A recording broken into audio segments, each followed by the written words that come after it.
Welcome back to the podcast. This is season 3 and it might be episode 8, although we're not entirely sure. But we are sure that this week's episode is sponsored by MPB. If you're looking to sell or trade equipment, it's so easy. You can complete a free instant quote, arrange a free courier to collect from your door at the date and time to suit you.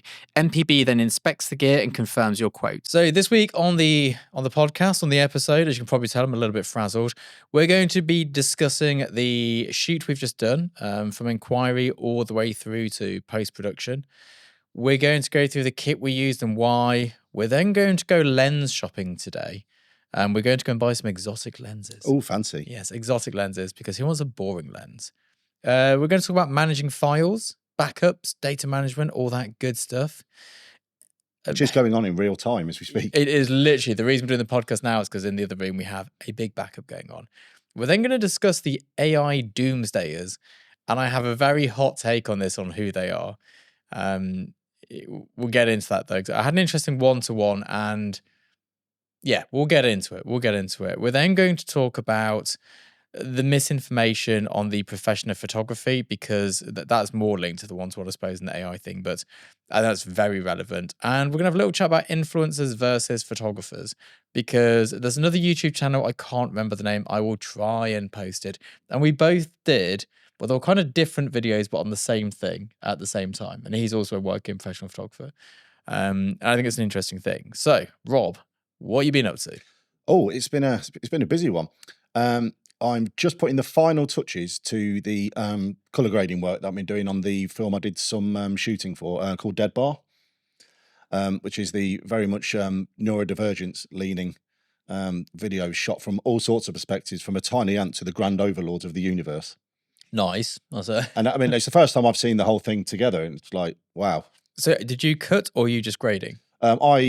I just did the grading. I shot the actual Dead Bar scene part of it, is the DP, and then I'm doing the color grading.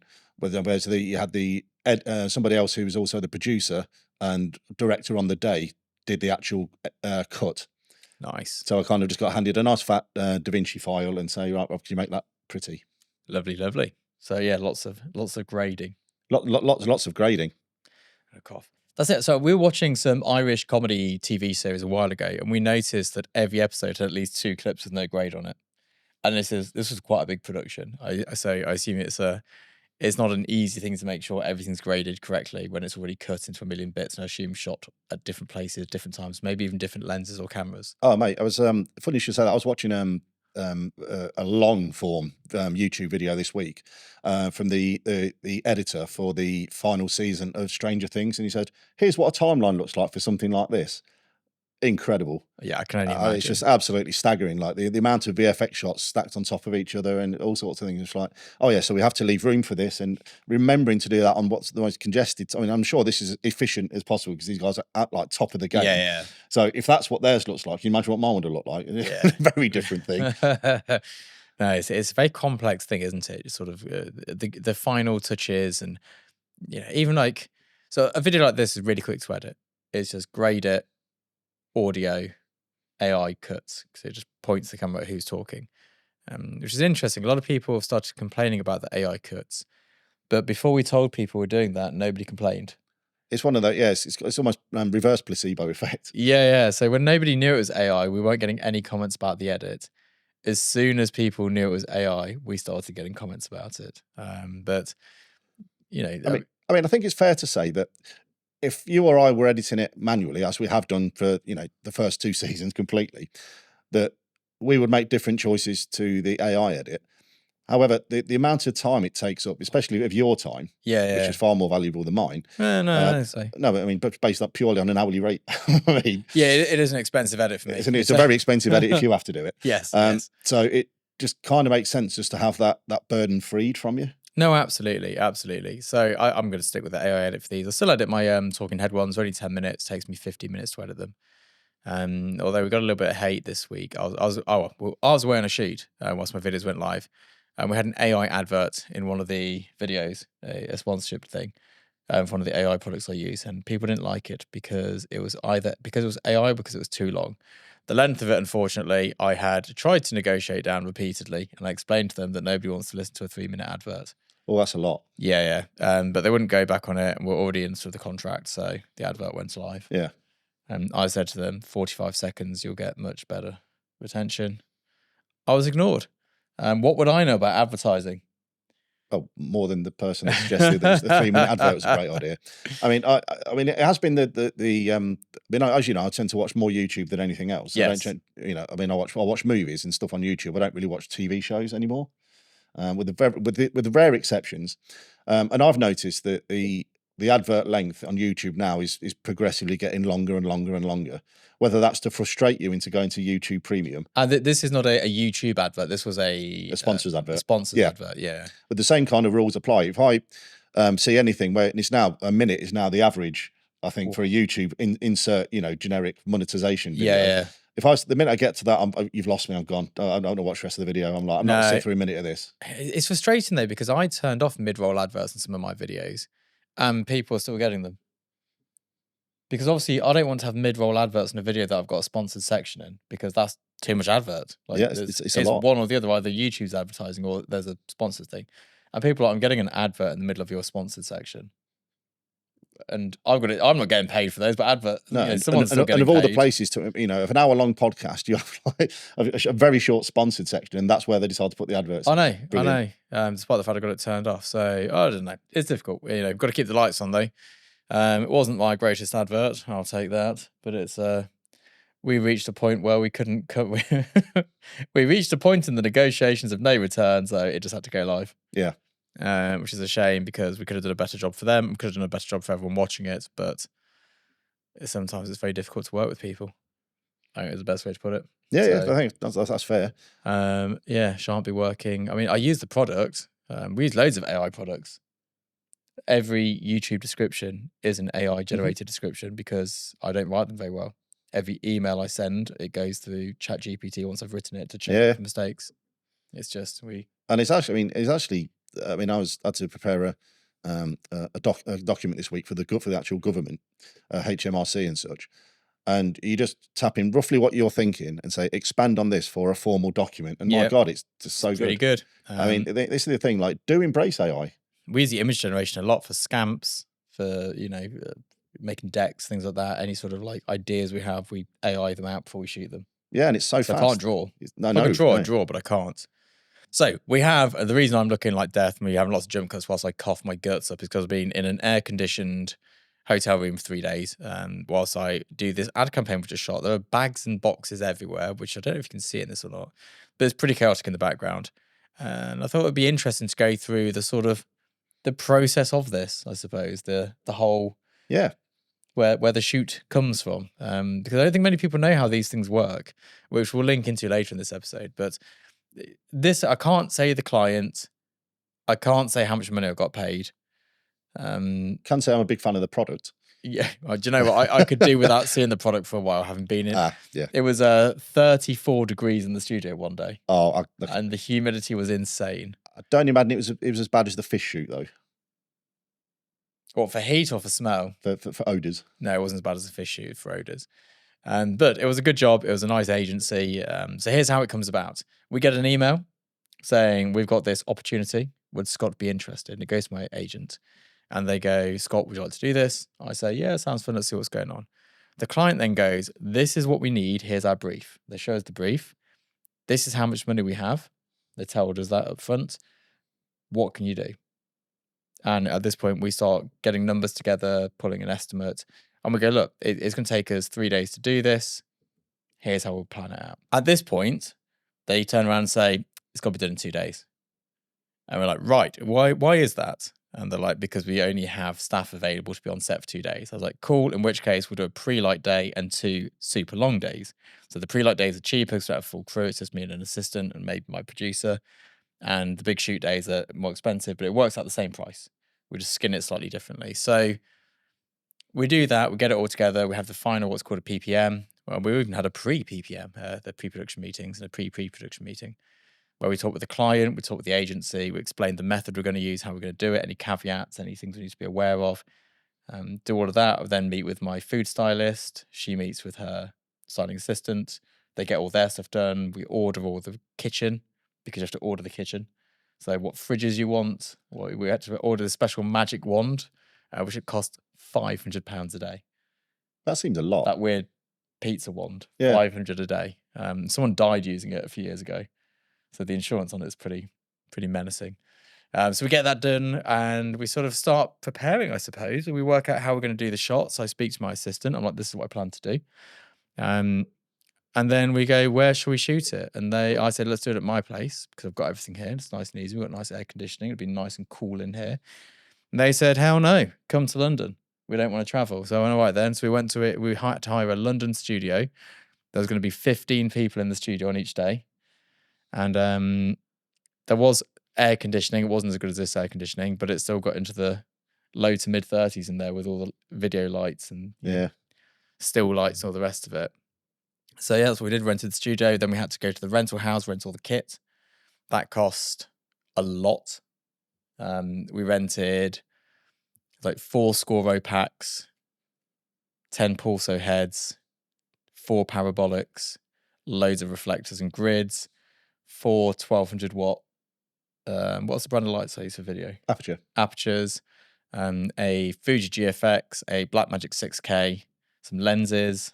What else did we rent? We rented loads of stuff. It comes in trolleys. 16 C-stands, flags, scrims, nets, dabbers, all that sort of like grippy type stuff. We then also took my camera, my Cambo, my lenses, my GFX, my 6K, which we shot on. We just used the rentals as backups, as we always do. Yep. And yeah, that was sort of like getting ready for the shoot, I suppose. Now, on the test light day, we took 1 video and 1 still, got it all lit and everything sorted. There was 2 camera angles for each shot, so we lit each one. We had a still set, a video set, and we did like top-down lighting, hero lighting. I then sent you the video footage. What did you do with that? So basically, you sent me the footage over. It was on Thursday, I believe, after the end of the pre-light. And you asked me, so right, so this is the client's deliverables, this is the format, this is the resolution we need. Can you bring these into Resolve, pop a quick grade on it, do a quick 5-second edit of both the 2 different aspect ratios that the client specified, and they said, right, then, so they've got numerous ways to do this. We're going to be punching in quite a bit. Does the footage hold up? So can we have one in standard resolution, and then one with super scaling? How does that impact the quality, or B, render times, which was quite a significant difference. I bet it was. I mean, the standard resolution to do that 5-second edit was 1 second. Yep. Then I put the super scale double enhance, which was as much resolution as you would have needed to punch in. Yep. As much as you've got, because you were just about on the limits of 1-to-1 pixel at that point. And that then took a minute. So, while it doesn't sound a lot more, it's 60 times longer. Yep. That's gonna hurt. So that could be painful. So, and again, then obviously armed with that information, you can go into the actual main shoot knowing that this is what you're going to be in for. Yeah, and that was really important. It's the same with the stills. We made sure they all worked and the various crop factors. Because it's never just here's a photograph. It's like, here's a photograph. We need it in 9:16, 16:9. We needed 6 sheets, needed 48 sheets, all these different aspect ratios. And then it was also composite options and all that sort of thing. So there was a lot going on with it. There was a lot of variables, I suppose, is the best way to put it. That was Wednesday you probably did that for me. Could well have been, yeah. Yeah, because we're pre-lighting Wednesday. So I went down there with Paul, my assistant, my long-suffering assistant, who's just returned all of my kit from London this morning. Looking quite worn out. He looked broke. I mean, to be honest, I'm broken. I walked 8.5 kilometers in 1 day inside the studio. Yeah, that's a long way in a room. Yeah, it's not that much bigger than this studio here. 8.5k. He must have walked a mile, like so much further. So I had Paul, then we had Madison, another assistant, and then we had Jack, our Digitex. We've got something like DigiCart, and he was doing the DIT for the video footage, transcoding it, filing it, all that sort of stuff. And same with the stills, make sure it's all ready, the recipes were all prepared in Capture One. And then we had a live link for the client. We also had like remote monitors in the studio so they could see stuff separately. So they got their own 2 ISOs, one for video, one for stills. Yep. And then he'd got an ISO for video. Little video village. Yeah. Just keep everyone like mostly away from each other because of the heat. There's like 4 fans in an air conditioning unit just doing nothing in there, just pushing hot air around. And so, yeah, we were all on it by the time I turned up on Wednesday. So I came in on Wednesday around, I got in about 11 a.m., I think. Paul had been there since 7, setting up. I think, was it Karen? Karen came down as well. We got, just got in there, got set up, got sorted, got it all pre-lit. There was loads of problems. We went through 4 aperture light domes. Not because there's a problem with aperture light domes, I must add, just because people had broken the speed rings and the rental house had replaced them with cheap, crappy speed rings. Non-genuine parts. And they wouldn't sit in the 1200Ds. And they'd fall out. It was rubbish. And then that's a lot of power. I mean, well, it's not just does it fit. Does it fit when this thing's been running for a while and getting hot? Oh, the heat of those lights is insane. They're all on full power, obviously. Everything was on full power. It was like, and the video set was like 4,000 watts of light, and the still set was about 8,000 watts of light. I mean, I could tell when we were setting up today for the podcast, because obviously you used your camera on the shoot. Yeah. I'm like, well, this looks dark. Oh, is it f12? Yeah, we were. So that tells you how much power there was if you can run that camera at f12. F12 at a slow mo. Yeah. The camera overheated repeatedly because of the heat of the room, I think, rather than anything else. The drives were overheating. I was overheating. It was hot. It was a hot one. I've lost my train of thought now. I'm so tired. Yeah, but Paul's broken. I'm broken. Karen's broken. Went to Circe's on the way home, the champagne bar. Had a little tipple before we got back on the trains. Well, that's part of your post-shoot routine, isn't it? Yes, it is actually. A gin and tonic, a pint, and a shot of tequila. Yes. That's the main one. Got home. Everyone was very excited to see me because I'd been away for a few days, which was nice. Especially Theodore. Yeah, Teddy was very excited to see me, which is always a nice way to get back. But yeah, so that was the shoot. We did the shoot. Now on the shoot, let's talk about data management, because this is what people worry about, mess up, get wrong. Here's how it worked. Here's exactly how we did it. I'm going to cough first. We shot tethered to a T7 SSD 2TB drive for stills. We'll do video separately. That was stills. It was Capture One, and it was shooting to this drive. It then also automatically backed up to another 2TB SSD drive. That was on the Digi's setup. They have their own special carts. They were on his cart. That was all running off that. That also had a backup generator, so if the power cut out, the drives didn't drop or anything like that. I then took one of those T7 drives, went over to my station, put it onto my drive for backup and my spinning disk drive for archive. We then get home today, and I take my fast drive and I put it onto my internal archive. The spinning disk stays at home. That one goes in there, and you'll be working off one of those drives later. So that's the stills. Each evening, the drives are split between us all. We all took a drive home to our hotels or whatever and left one in the studio. So no matter what happened, data still existed. Now my data is now going up to Backblaze as well. Just so it's also in the cloud. I don't think it needs it at this stage. There's that many copies, but it doesn't hurt to have it. Yeah, I think, you have to have at least one backup that is the cloud, I think, in this day and age. I think so. But my Backblaze is quite far behind. So it might be 10 days before it hits the cloud. Held in a queue and will be backed up shortly. It will be backed up eventually. So yeah, that's that. The video pretty much the same, but we have 2 memory cards for the camera, which are 2TB drives, and we shoot on one whilst the other one's being backed up to a drive. That drive then gets backed up to one of my drives and my spinning disk archive, and vice versa. And we don't format the drives we shot on until the job is delivered. Yes, that's a golden rule, that. And that's just in case that, these were really long, intense days, And it's just in case we get to a point where we go, whoops, we made a mistake. And I made a mistake on hour 13 of day 3.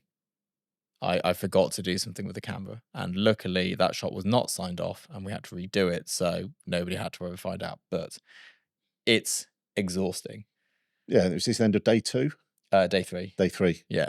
Yeah, so it's, you're about as frazzled as you're going to be. Yeah, between the heat and the sheer volume of shooting in the long days, it was a lot. Our poor food stylist was absolutely broken. Like, the food stylist is always the hardest physically working on the day because they're on the feet non-stop, they're cooking non-stop, they're always hot. Yeah. So yeah, there's that side of things. So that's how we run it. So by the end of today, Rob will probably have a drive at his house with my work because you're doing the edit. Yep. Which is what we're doing straight after this. I will have my spinning disk archive drive at my house, which just sits in its special safe place. It'll be on my system here, and it'll be on my cloud. And my Digitech's got a copy, so I keep it for like a month or something like that. But yeah, it was a good shoot. It was a shame you couldn't come on the shoot, actually. But you wouldn't have enjoyed it, to be honest. It was hellish. It was so hot. Yeah, I mean, I'm built for cold weather, not It was warm. definitely not one for you. It was great though. The client brought their design team down, so they were literally knocking up the billboards whilst we're shooting. So as we got a shot, they're pulling them in, making the billboard, and going like, "Here's how it's going to look." It's like, Yeah. that looks really good. The shots are great. I'm quite excited to see what you've got in store for this one. Yeah, the video, got to get a nice grade on it. So yeah, I guess the edit next. We'll do the video first. Yep. All we need to do with the video is grade it. Oh, excellent. And slow it down because I shot at 60 FPS. That's right, yeah. Down, yeah. So we're going to do that all at 6K. Yeah, bring it into 25 FPS timeline. Yeah, might super scale it all to 8K. You can, yeah. And export it as that. If you're just sending it out, as is, I mean, 8K is too much. The world isn't really ready for it. I know, but they've got to crop a lot. Yeah. They've got to do various crops. I think if we can give them 8K, we can give them, that'd be best. Yeah, for sure. So that's going to be an overnight render. Oh yes. Yeah. On your yours is it an M1 or an M2? Yours M1. It's an M1. Yeah. That's gonna be. But we're back in tomorrow morning, so. Oh yeah, but it'll be fine. So we're going to do that, and then we're going to do, what's the thing we need to do? Something else we need to do today. The stills. The stills. There are 18 stills. That's not so many.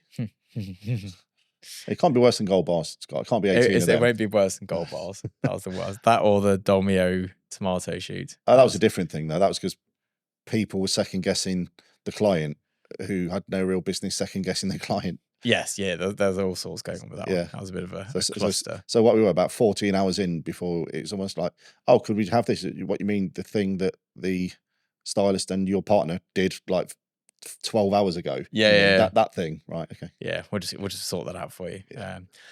But no, what I think we should do now, I think, I don't know if that's interesting for people or not, seeing how a shoot works. I think it might be interesting. It's not the sort of thing you get to see normally. No, I mean, especially when, like the concept of pre-light days, and unless you're kind of industry, you don't know or understand that. Exactly. Understand what a pre-light day is. And it's all the little things that Paul filmed loads of footage. I'm going to do over on Studio Access, which is our platform for all the high education stuff rather than just YouTube stuff like entertainment. We're going to do a real deep dive into this. We're going to do a proper all the way in, exactly how it works, what doesn't work, all the rest of it. That definitely needs to be.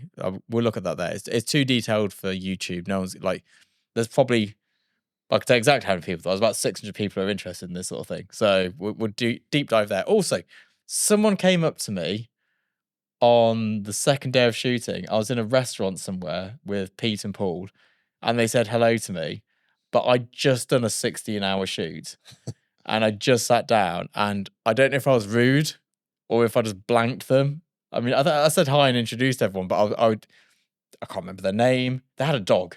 But anyway, I apologise. I was literally in full zombie mode. And someone came up and went, "Hi, Scott." And I was like, "Hi." I'd just ordered myself a couple of cocktails and a pizza. Yes. Which is that's the thing with the best film mode. It's I'm going to use the term loosely here, like with celebrities.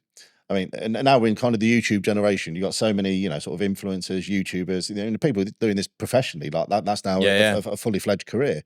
And I'm going back to the points of I remember coming back from Los Angeles and being stood behind a guy in passport control. Absolute unit. I mean, to the point where he went from the ears straight to the point of the shoulder. That's how big this guy's straps were. And it looked a bit big and sweaty. I thought, that dude's buff. Turns around, it was Kurt Angle. Wait. Now, again, wrestling nerd here, alert. But I kind of didn't want to bother him because he's not kind of in meet and greet mode. He's just in passport control, been on a long old flight and probably just wanted to get where he's going. And that's the thing. It's like normally when, you see sort of, never meet your celebrities because, da-da-da-da. I think it depends how and when and where is an important thing about how to kind of approach people and whatever. You're like, you've just been on the back of a 16-hour day and you're like, yeah. and that, great, this one's gone, oh, that's Scott from Tin House. And you're like, oh, but I just want a cocktail and a pizza. Yeah, I mean, I don't ever mind anyone coming up saying hi to me, as long as I'm not with my kids. Don't like that. But if not with my kids, I'm always up for chat. But I felt a bit bad because I couldn't remember anything. I heard words come towards me and there was no processing. Yeah. I was like, I have no idea what's going on here. I was absolutely I'm broken. sure you were more polite than you probably think you were, because you're quite a polite chap. Maybe. Although, yeah, maybe. I hope so. Anyway, apologies if I wasn't polite or I misread a situation. I don't know. I was shattered. There's a couple of people who came and said hello to me in London actually whilst I was there, and I don't remember any of it. But there we go. What we're going to do now is dive into the good old shopping. Oh, I love this bit. And we're going to go and get some exotic lenses. I'm going to sell some of my boring lenses. I'm going to get some exotic ones. Right then, you know what time it is. We're going shopping, but first of all, we're going to sell a Canon RF 24-70 2.L IS USM lens to MPB. So we've popped in the lens, we've popped in the cosmetic condition, nearly stumbled on that one, and we've got our quote. So at this point here, if we got to sell it, we just hit book shipping. They will sort it all. They'll insure the shipping. The whole thing is just nice and easy. Now, the reason I've chosen this lens, obviously I don't own this lens. This is about the most utilitarian, boring lens in the world. Yes, it does everything. It does everything, but it is dull. What we're going to look at are sexy lenses, which are really impractical, but let's be honest, it's what we all want. No one dreams of owning a 24-70. So let's get rid of that. 1,500 quid. What could we have instead? Now, none of these are going to be equivalents. There's not going to be like, oh, you could replace it with that, because you can't. But for £600 for the better one, you could get a Phase 1 120mm autofocus macro lens. This guy, this is the one. This is what I shot all of my early ad campaigns on for food. It is an absolute banger of a lens. Sometimes you can find the Mamiya version of it even cheaper. It's the same lens. It's brilliant. So there's our first pick. This is what I'd be lusting after. Now, I'm very much on the cusp of buying a Phase 1 system. It's one of those things which is a couple of beers on an evening away from happening. So other lenses I have used in the past, which I really do rate, especially for the price. This 45mm 2.8 is kind of like a 35mm, 30mm lens, 200 quid. It is beautiful. It's an absolutely brilliant lens. Now, of course, you can get the blue ring version, and this just shows how cheap medium formats become. This makes a Canon L-ring lens look cheap. It's £600. It's £600. But there we go. Let's go into Hasselblad, because although I'll buy a Phase, Hasselblad lenses are sexier. Let's just be honest about it. And this is the one, the 24 4.8. If you're a landscape photographer, this is probably what you're going to be looking for. There is nothing wrong with this lens. It is perfect. I love the Hasselblad build of this era of lenses. When we were shooting in the early days, this is pretty much what I was like lusting after. And now it's £1,200, which is a lot of money, still cheaper than the 24-70, but it's a lot of lens. And it's beautiful. So let's look at something more practical. This is the Canon EF fit. So your old SLR lenses. Let's be honest, if you're shooting video, you might as well buy one of these rather than buying an RF mount. The Zeiss Otus is one of these mythical lenses that was somehow forgotten. These lenses, I mean, it's the 85 in particular I always wanted because I was a portrait photographer back then. They are medium format quality in a smaller package. They are absolutely beautiful lenses. And for stills, great, but for cinematography, also great. So my video camera takes these lenses. They're just, they're very nice bits of kit, aren't they?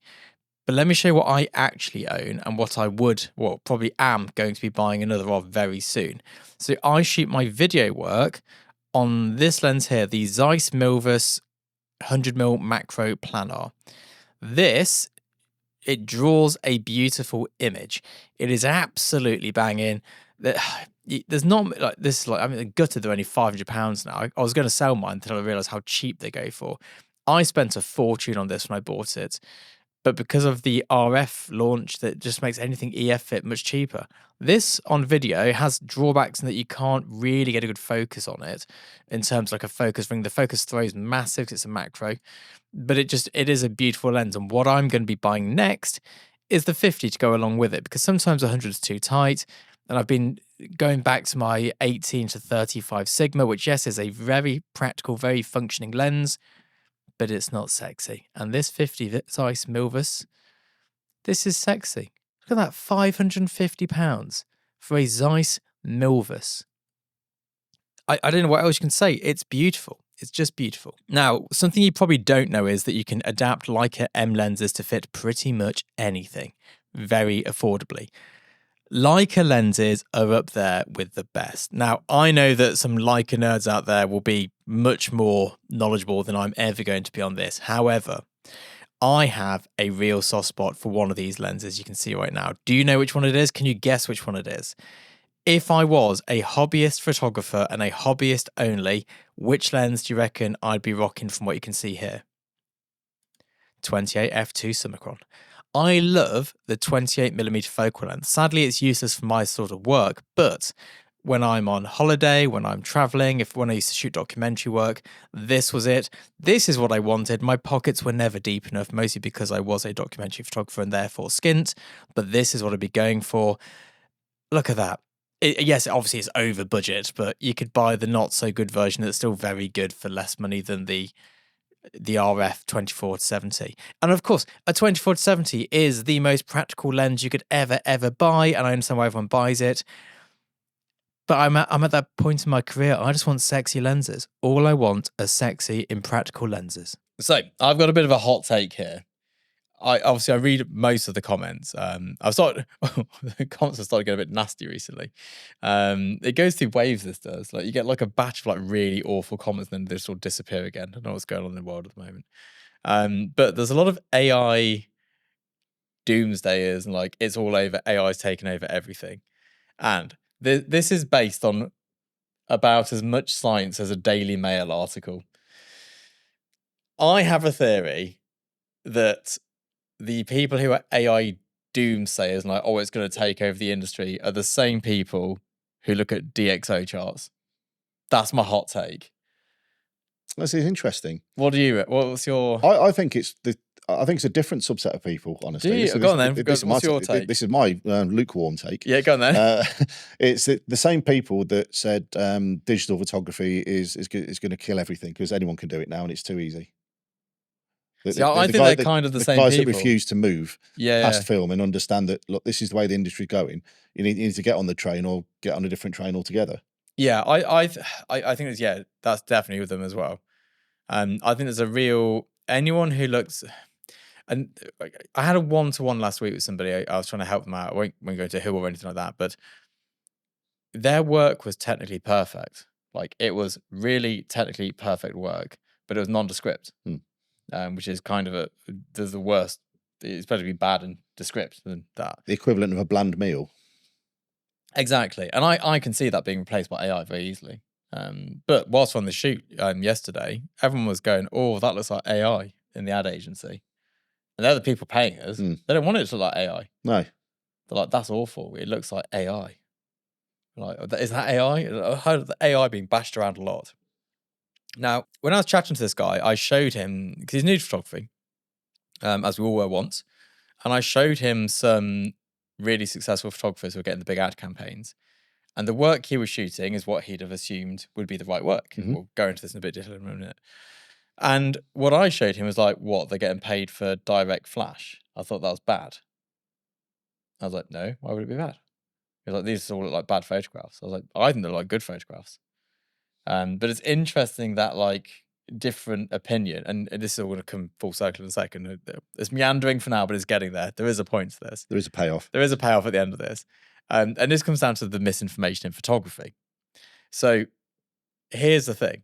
If you rely on YouTube for your, or the internet, photography forums, photography magazines, and all of that sort of stuff, for your advice, you will think that direct flash is bad.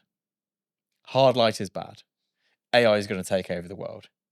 If you come and talk to commercial working photographers, they will tell you direct flash looks cool. You know, the only reason that we put softboxes on stuff is because somebody made a softbox and sold it to us. They wouldn't say that, but that's my take on it. Like the only reason all these modifiers exist is not because we need that quality of light. It's because it's a business. Yes. Like, you know, why you've got an on-camera flash, right? How do we sell something to them? We sell them a bigger on-camera flash. Now let's take it off camera. Now let's put an umbrella in front of it. Now let's put a softbox in front of it. Of course, there are great modifiers out there, but you see like Yeah, of sometimes course. you need a softbox, but doesn't mean that the original pop-up flash is bad. It's just a different aesthetic. But I think when you start to look at this on the broader picture, thanks to YouTube, there is a huge misinformation on what actual commercial photography work looks like. And, you know, if I ever see a bottle with perfect catch lights and a perfect background, I'm like, yeah, that's never going to make you money. Find me an advert with that shot. You'll find the pictures in every photography forum, on every enthusiast website, but no one's booking it. They find it on a billboard. Yeah, no one's booking it on a billboard. It's not what they want. Like, why would they want that? It looks boring. But I think then these people, they go on this rabbit hole of like sharpness, image quality, detail, you know, perfect catch lights, perfect this, perfect that. And they're the same people who worry about AI stealing the job. Yeah. And the thing is, what they're doing, yeah, it'll get stolen because they're doing technical perfection, not creativity. Yeah. And AI can do technical perfection. But what they're also doing is not what we do as professionals. I don't know anybody who does that sort of thing. No, I mean, not. I mean, like you say, it's no one that's getting paid for it. Exactly. Outside of YouTubers, no one's doing it. Which is why, and let me just check where we are here. I feel like we're blitzing through it today a bit fast, aren't we? We've got the shopping bit to add in there, haven't we? Which is why, and here we go, going full circle on this, the influencer and photographer video from the chap that I can't remember whose name is, it's called like the photographic something. It's not the photographic guy. No. But it's a much smaller channel. Anyway, this whole influencers versus photographers thing is interesting because I don't think a lot of people realize the photographers they're learning from are not making money in photography. They're making money from YouTube. They're making money from YouTube. And I know that because I make money from YouTube. I did a video breaking down my income from YouTube compared to my income from photography. It's still substantially less from YouTube, but it's not unsubstantial. No, it's. I mean, we did a bit of number crunching a while back, just when we were talking about the route to multiple income streams being the belt and braces approach for 2025. God, yeah. It's I'd consider that a decent living. Yeah, absolutely. What you make from YouTube. Absolutely. And there's nothing wrong with being, this is the thing I don't like. The whole like, oh, influencers is a dirty word. Influencers are bad. Influencers, no, they're not. Like, I love watching YouTubers. Like, I watch more YouTube than I watch TV. Who wants to listen to some, well, apparently people listening to this, but well, that's why we're a small channel, but who wants to listen to some boring commercial photographer talk about some very niche job that about 100 people in the country do? Yeah, I mean, that's fair. I mean, we're niche. We are very niche. Whenever we speak to sponsors for this channel, it's like, don't look at the views, look at who's listening. Yes. And the reason we have good sponsors like MPB, like Capture One, like Broncolor, like Cambo, is because they're the brands associated with professional photographers. Yeah. Again, how many people, I mean, even dare I say, some working professionally have ever heard of Cambo? It's super niche. Oh, yeah. I remember when I was speaking to somebody about, I was speaking to Kev about a Cambo I need. I was like, I need to be able to do this. And he's like, oh, you need a Cambo. I was like, what's a Cambo? And I was like, that's exactly what I need. How much is it? And I was it's like, the thing you needed, but didn't know it and didn't know that such a thing existed. Exactly. I think certain things like Broncolor, that's kind of, I think generally accepted pretty much about as good as lighting gets if you can afford it. Yeah, pretty much. So that's kind of got a reputation now. We've discussed many times Capture One being industry standard, and it just kind of is. It just is. It just is. Capture One, and then we'll take it. So again, we'll get many comments and hate for saying that because I use this and I use that, and it's all perfectly good enough, sure, but it is not industry standard. Please understand that. Yeah. And then of course we've got our friends at MPB. Yeah. And it's interesting. So sometimes when we're going to rent stuff for a shoot, we work out it's cheaper to buy it from MPB and sell it again afterwards. Now, I did speak to them about saying this on a video ages ago, but I can't remember what they said. They were not against me telling people that, but if you buy it and sell it back, the loss is less than sometimes renting the kit. Well, we wouldn't encourage such a practice, but apparently they're all okay with it, right? Because it still keeps them ticking over. Yeah, I mean, they're still making money. Yeah, so everyone's happy, but yeah, sometimes I'm sure the rental houses aren't happy about it. But they're not a sponsor either, so Yeah, where are you guys? With all shit closing down at the moment. who were in a studio the other day, and he'd got like kit in the studio from a rental house that had recently gone bust.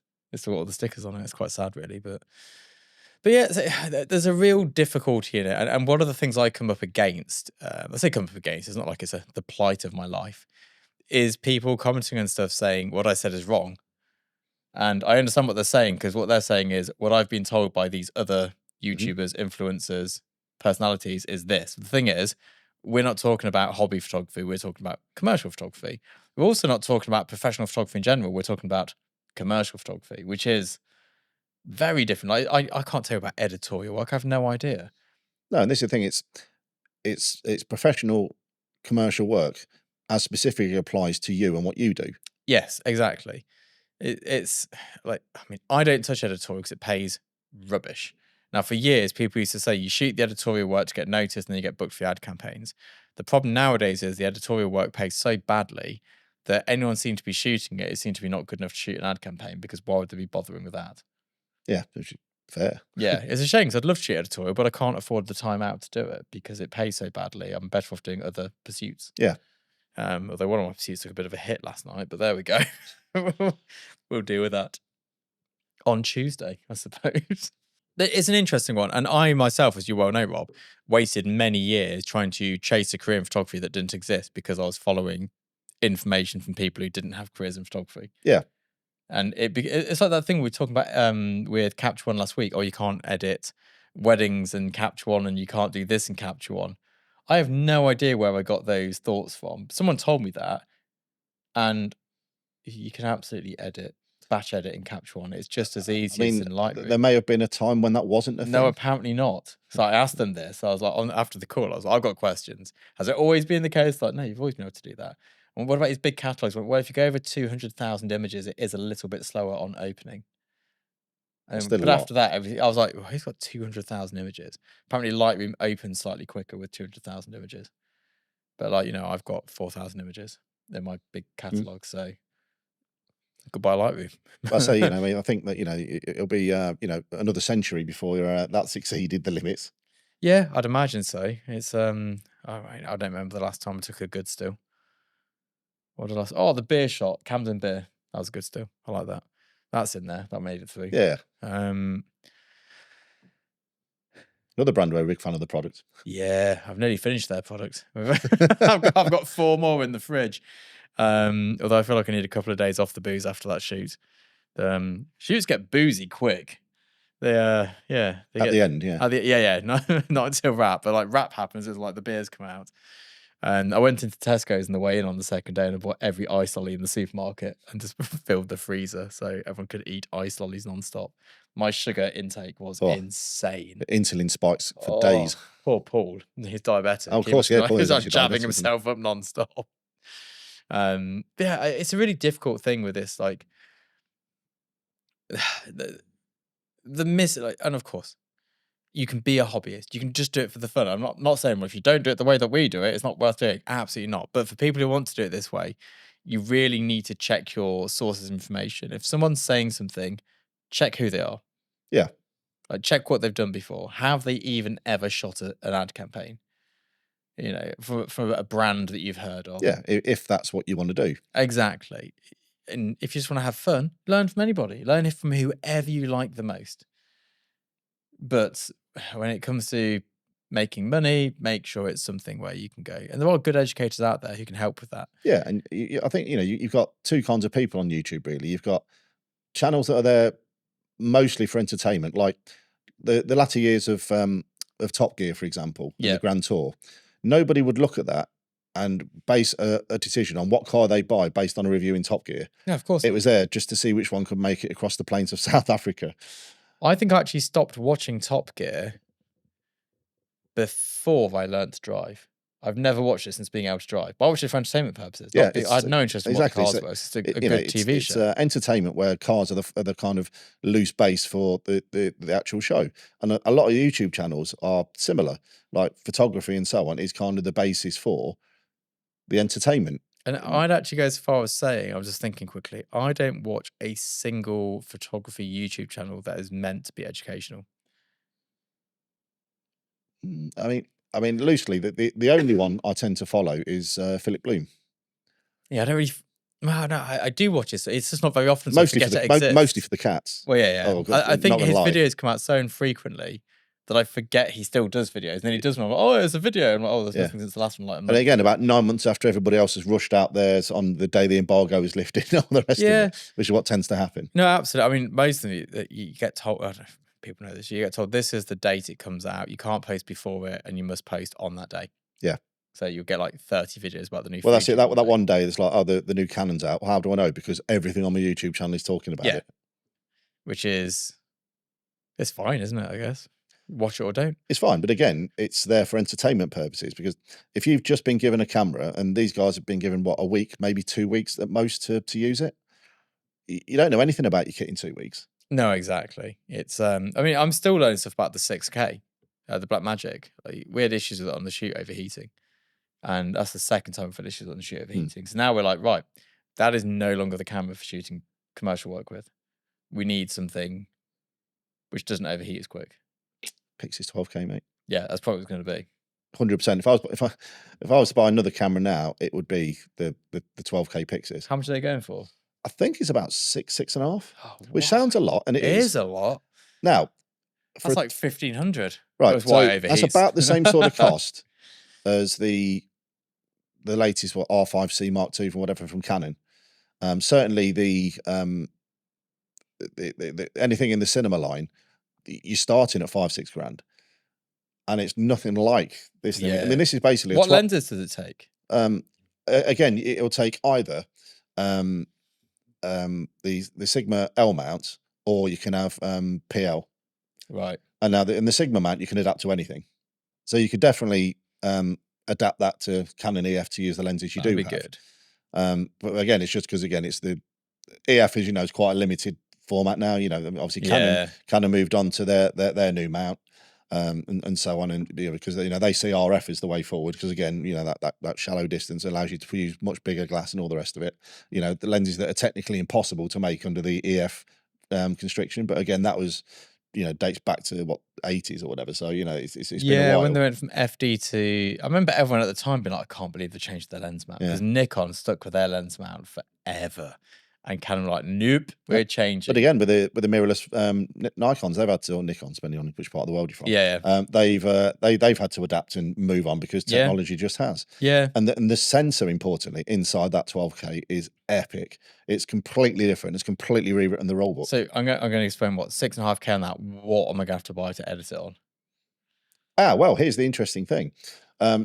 Well, I say it's interesting. There's a reason I'm single, probably, and we'll probably have to find out why. Is now every camera I've ever used, when you're shooting in RAW, and why wouldn't you? Let's be honest. If you want to downscale the image, say, because obviously you've got various resolutions that you can shoot on yours. For example, you've got 6K, 5.7, 4K, whatever. Now you'll notice if you're shooting in RAW, it crops. Basically, you're cropping into the sensor to get that lower resolution. You're not using the full sensor readout. Now, the way the 12K sensor works is it completely downsamples while still using the entire sensor. So you can get a 4K output from it, from a 12K, with no loss of resolution, still using the full sensor readout. Well, that's good. It's incredible. That could work for me. That could very much work for you. So you've got that flexibility, and especially on the commercial world, if you need 12K, holler at your boy. Yeah. We've got you. And again, B-RAW is still a fairly compliant format for underpowered computers. So I mean, definitely. I mean, the Pixie 6K never made a lot of sense to me personally, and as you know, I'm a bit of a fanboy where Blackmagic's concerned, because that was a game changer for me, moving on to the Blackmagic system.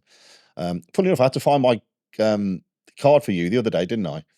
Yes. Because we'd upgraded this, and I was on set, and I didn't have my. I need to change that actually, and probably log out of yours. Back into mine.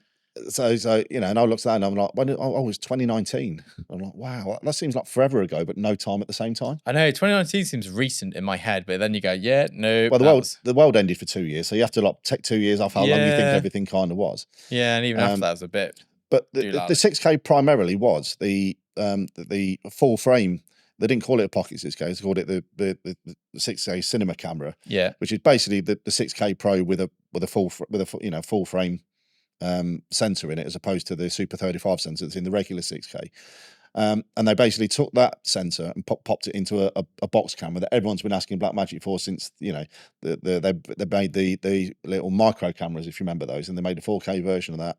So they basically, it was, in terms of image quality and things that mattered, there was no real advantage other than the form factor. But it was quite a chunky thing that didn't really fit on gimbals. You know, it was kind of halfway between a box and not. You had stuff like the red Komodo that was like super tiny. And this was to compare with that, but it was like nearly like 3 times the size of it. Yeah. So it was like basically ended up being like a smaller Ursa. And then all of a sudden, like a year later, they were, you know, and everyone kind of was a bit lukewarm to it. And I'm like, oh, by the way, you know, this fancy Ursa 12K that we made that's like awesome. Well, we just put that same sensor in this now, and everyone's like mind blown. Now, you don't get all of the frame rates and that you get with the Ursa, because obviously that needs a lot of horsepower to run that. But fantastic camera, and it's almost not really, it's like another like 500-600 quid or whatever more expensive than the 6K. But it's like, why would you buy the 6K? Buy the 12K with a super fancy super sampling and downscaling and all of that. You know, just buy that. Well, we're shooting in a few weeks' time on the robots with the Harry, the super Phantom. No, right. No. So which one's the we're using a Phantom, I think. Yeah, so that's the one the slow-mo guys use. Yes, using a Phantom and a robot, which you have to hire the crew to come with them. Obviously, they don't just let you play with £1 million robots. No. So we're going to be on that, which will be exciting. But it's interesting on this shoot. So my still setup is perfect. The Cambo, the Secor lenses, the GFX, it worked flawlessly. We ran it off Sony MPF batteries. We went through 2 batteries a day. That's a lot for that. Yeah. I mean, it's tethered in live view pretty much. You know? Yeah. So six batteries of that. Broncolor flashes, nailed it. Didn't miss a beat. White balance, completely consistent throughout the entire job. Video-wise, aperture lights were great. Modification options not as good as Broncolor. We need to look into whether we can do something with that. But the 6K camera just let us down. It just didn't.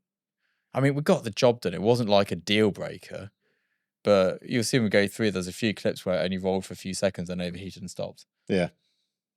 But what can you do? I mean, again, you know, you've got a unseat. I mean, bear in mind we are in the UK, and the UK is not renowned for good weather. Let's be honest. And we were in an unusually warm time of the year. And do you know what? I'm not sure any other camera wouldn't have overheated, because we had a 400 degree Celsius wand 6 inches from the camera. Yeah. Yeah, we set fire to quite a lot of kit. I'm surprised we didn't melt any cameras. It was that hot. Like, they were hot to the touch. The cages were like becoming molten. So, I don't know. There we go. Anyway, should probably be wrapping this up now before we start ranting about cameras and become one of those channels. But yeah, I thought it'd be good to take you through that. Go through the shoot, give you my weird take on AI, people and fear, and all that stuff. Did I explain that well enough? Or I think so. Yeah, focus on the creativity. AI can't replace creativity. No, that's the one thing it can never replace, because it can only do what it's being taught. If you're looking for technical perfection and you're looking at stats, figures, and all that sort of stuff, yeah, AI is going to do you in. I'd be worried if I was an accountant right now. Yeah, I'd be that's yeah. Yeah, you can say there's certain industries that it's going to struggle. Yeah. There we go. Anyway, love to have you all on again. We'll see you all soon. Bye for now.